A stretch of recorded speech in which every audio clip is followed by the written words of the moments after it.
7h30 en direct sur Grand Lille TV en ce vendredi 27 novembre. Très bon réveil à toutes et à tous. Merci d'être sur Grand Lille TV et connecté pour tout voir et tout savoir de l'actualité du jour dans le Grand Lille. C'est l'info qui avance avec vous.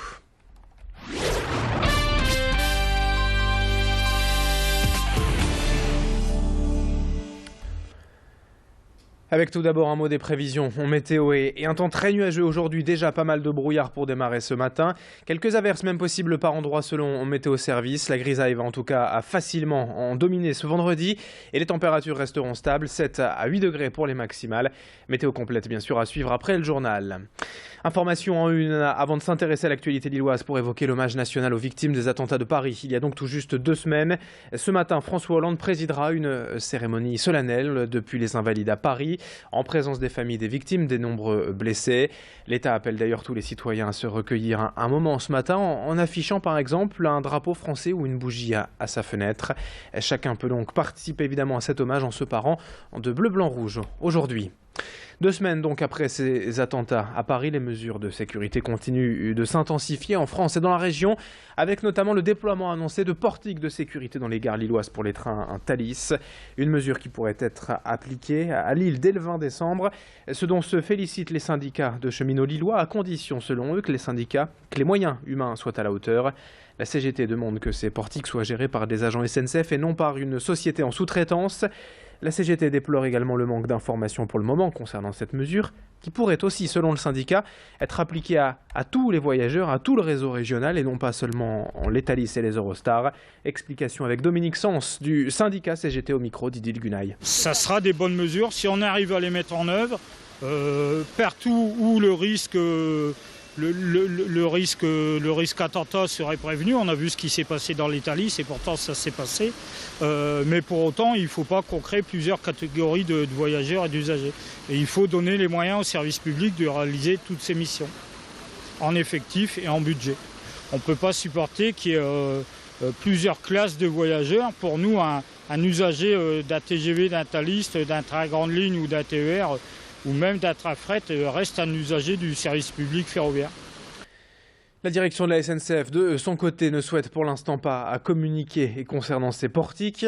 Selon la SNCF, il s'agit d'une décision du gouvernement et les réflexions sont toujours en cours. Mais qu'en pensent directement les usagers eux-mêmes? Céline Huriet est allée à la rencontre des Lillois hier dans la rue. Imaginons en ce moment avec la COP21, on amène les gens à prendre des transports en commun de plus en plus pour aller travailler. Ce qui est le cas d'ailleurs pour les gens qui vont de Cadet à Lille, par exemple, de Lille à Cadet. C'est une ligne omnibus qui s'arrête à Hasbrook, c'est une gare de passage où il y a beaucoup de monde. Imaginez qu'on rallonge le temps d'une demi-heure de durée d'un transport pour aller au boulot, ça fait 1 heure par jour, c'est énorme, quoi. Alors, je sais pas, j'avoue que la question reste posée. Lille et Paris, c'est important parce que c'est quand même une ligne qui est très fréquentée. Après, il y a sans doute d'autres villes qui sont aussi fréquentées et pour qui ce sera intéressant de se poser la question. C'est déjà le cas dans les aéroports maintenant, donc pourquoi pas aussi au niveau des trains. L'information en bref, ce vendredi matin, c'est également les chiffres du chômage publiés hier par Pôle emploi pour le mois d'octobre. Une forte hausse en France, plus 1,2% le mois dernier. Dans la région, le nombre de demandeurs d'emploi augmente aussi, mais de 0,5%, soit 1200 personnes de plus au chômage dans le Nord-Pas-de-Calais. L'actualité politique également dans cette édition avec les élections régionales, les dimanches 6 et 13 décembre. Grand Lille TV s'associe bien sûr et vous présente chaque jour les différents candidats de ces régionales. Avec le parti Debout la France de Nicolas Dupont-Aignan, sa tête de liste dans la région, Jean-Philippe Tanguy, qui est venu cette semaine sur ce plateau présenter ses convictions. Il se revendique avant tout gaulliste et pour la souveraineté de la France face à l'Europe. Actuellement, il demande donc tout simplement la fermeture des frontières, en tout cas, et bien plus de contrôle sur l'espace national. Je vous propose de l'écouter, Jean-Philippe Tanguy, qui est donc venu cette semaine sur ce plateau. Les gouvernements passés ont confié le contrôle de nos frontières à des pays qui n'ont pas le moyen de les assurer. La Grèce, la Roumanie, la Bulgarie, tout le monde sait dans quelle situation est la Grèce. En plus, c'est un pays côtier avec des milliers d'îles. Comment voulez-vous contrôler ces îles? Et nous nous sommes rendus avec Nicolas Dupont-Aignan sur ces îles. Il s'est rendu pour vérifier ce qui se passait. Et il a constaté en septembre qu'il n'y avait aucun contrôle. Et il a alerté à l'époque sur les infiltrations de djihadistes.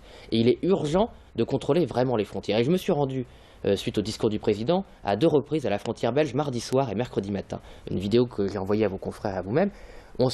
J'ai constaté l'absence totale de contrôle aux frontières de la Belgique en 12 points. Et dans le reste de cette édition, pour conclure, gros plan sur un événement sportif, familial et solidaire ce dimanche à Ouascal, à l'occasion du week-end de collecte de la Banque Alimentaire. La 10e édition des Foulées du Cœur vous donne rendez-vous pour plusieurs courses tout à fait accessibles à tous, entre 1, 2, 5 ou 10 km. Pour s'inscrire, c'est gratuit ou presque, il suffit de venir avec 3 kg de denrées alimentaires ou des produits d'entretien divers. L'association Ouascal Solidarité se chargera ensuite de distribuer ces biens récoltés auprès des familles défavorisées. Et je vous propose d'écouter l'organisatrice de ces Foulées du Cœur au micro de Clotilde Leguévac. L'association de Ouascal, à l'origine, c'était les Restos du Cœur. Il y a très très longtemps, mais les Restos du Cœur ne fonctionnent qu'une partie de l'année. Et cette entité des Restos du Cœur s'est dit, mais les gens qui ont faim, les gens qui sont dans le besoin, ils sont aussi bien dans le besoin l'été comme l'hiver. Donc le Solidarité Ouascal a pris la décision de devenir indépendant et de faire cette action tout au long de l'année. La distribution, c'est 2 fois par semaine, c'est le mardi et le vendredi, toute la journée. C'est dans une salle des fêtes que Ouascal met à disposition de cette association. N'oubliez pas donc cette grande collecte de la Banque Alimentaire avant l'hiver, c'est ce week-end, dès aujourd'hui d'ailleurs dans la plupart des grandes surfaces. Les bénévoles vous attendent en sortant des magasins pour récolter quelques produits de première nécessité pour les familles défavorisées et de la région. Fin de ce journal, dans un instant à suivre la météo et l'infotrafic sur Grand Lille TV.